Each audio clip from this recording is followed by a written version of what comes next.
നമ്മുടെ ലോകം ഒരു വശത്ത് ഭൗതികമായ വികാസത്തിന്റെ പരമോന്നതമായ അവസ്ഥയിലേക്ക് എത്തിയിരിക്കുന്നു.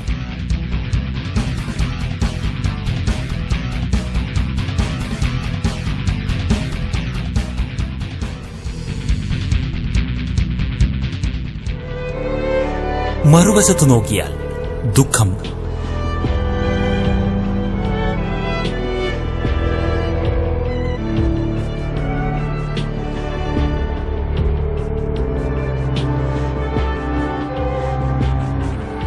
ഭയാനകമായ അവസ്ഥകൾ,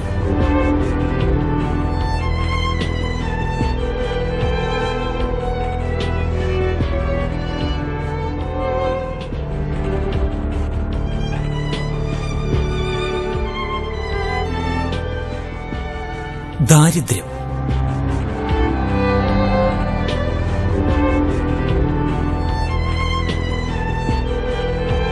മാലിന്യം, അങ്ങനെ അനേക പ്രശ്നങ്ങളും വർദ്ധിച്ചിരിക്കുന്നു.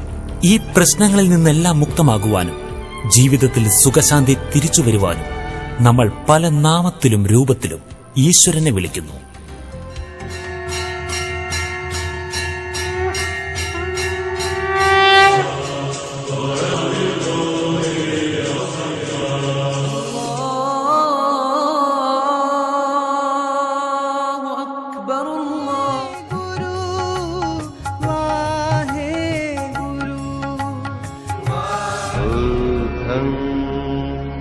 ശരണം ഗച്ഛാ.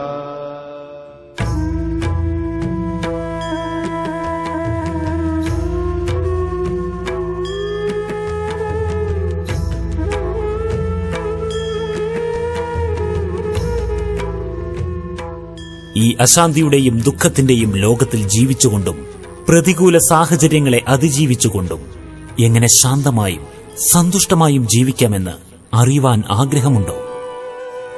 സകല ദുഃഖ നിവൃത്തിക്കായി 1936 മുതൽ പ്രജാപിത ബ്രഹ്മബാബയിലൂടെ ഈശ്വരൻ ഭൂമിയിൽ അവതരിപ്പിച്ച രാജയോഗ ധ്യാനം മനുഷ്യകുലത്തിന് ഒരു മൃതസഞ്ജീവനിയാണ്. 4 യുഗങ്ങളിലൂടെ സഞ്ചരിച്ച് ഊർജം ക്ഷയിച്ച മാനവകുലവും പ്രകൃതിയും ഒരു മഹാപരിവർത്തനത്തിനൊരുങ്ങേണ്ട സമയമായിരിക്കുന്നു. പ്രകൃതിക്ഷോഭവും ആണവയുദ്ധവും മൂലം ഈ പഴയ ലോകത്തിന്റെ സംഹാരവും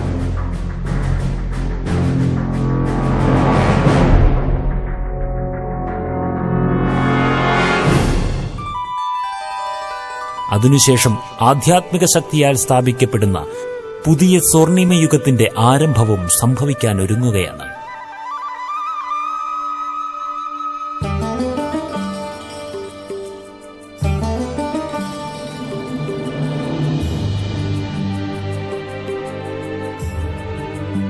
പ്രകൃതിയുടെ മഹാപരിവർത്തനത്തിനു മുമ്പ് മനുഷ്യ മനസ്സുകളുടെ പരിവർത്തനമാണ് അനിവാര്യമായിരിക്കുന്നത്.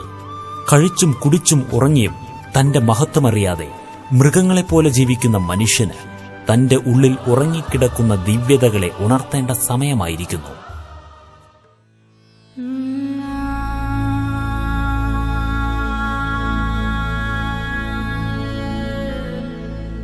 ഓർക്കുക, സകല പ്രശ്നങ്ങളുടെയും മൂലകാരണം മനുഷ്യാത്മാവിലെ ഊർജത്തിനും ദിവ്യതയ്ക്കും മങ്ങലേറ്റതാണ്.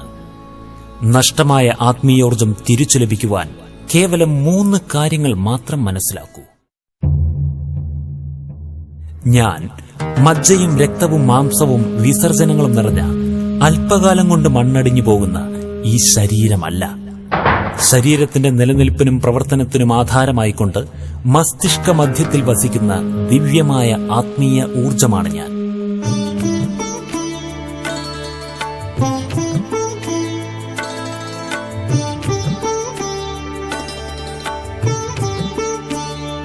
ഞാൻ എന്റെ ശരീരത്തെ ധരിക്കുന്നത് ജനനവും ശരീരത്തെ ത്യജിക്കുന്നത് മരണവും ശരീരത്തിൽ ഞാൻ വസിക്കുന്നത് എന്റെ ജീവിതവുമാകുന്നു. ശരീരത്തിലൂടെ ചെയ്യുന്ന കർമ്മങ്ങൾക്കനുസരിച്ച് കർമ്മങ്ങളുടെ ഫലം അനുഭവിക്കുന്നവൻ ഞാൻ ആത്മാവാകുന്നു.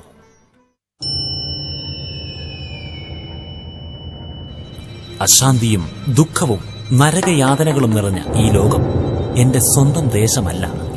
മഹാനായ ഷേക്സ്പിയർ പറഞ്ഞതുപോലെ ഇതൊരു നാടകവേദി മാത്രമാണ്.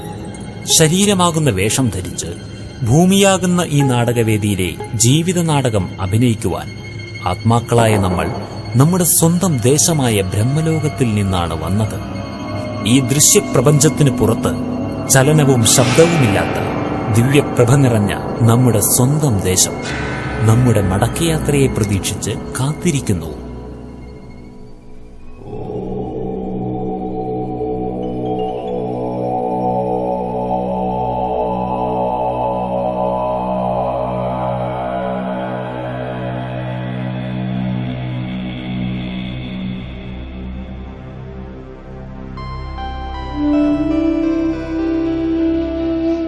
ഈശ്വരൻ സമസ്ത ചരാചരങ്ങൾക്കും ആശ്രയവും ആധാരവുമായ ഒരേയൊരു കേന്ദ്രബിന്ദു.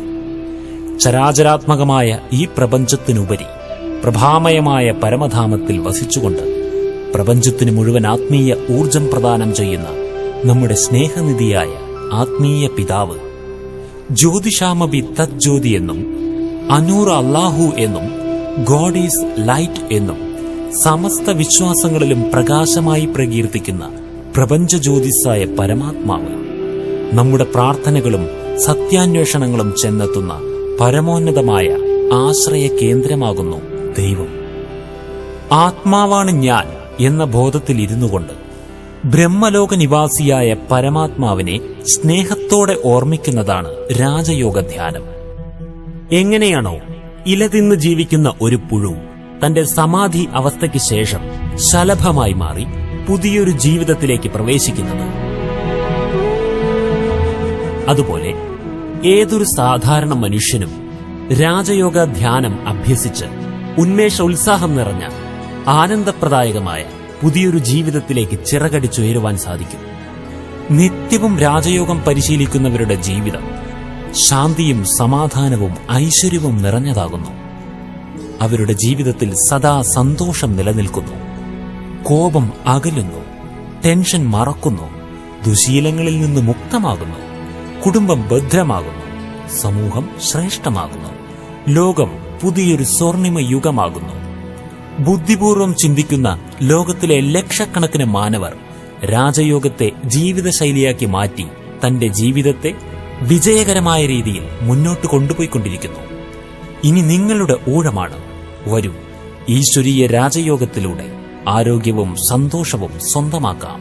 ഈ ലളിതമായ വിദ്യ സൗജന്യമായി പഠിക്കുവാൻ നിങ്ങളുടെ സമീപത്തുള്ള ബ്രഹ്മകുമാരീസ് രാജയോഗ കേന്ദ്രം സന്ദർശിക്കുക. നന്ദി.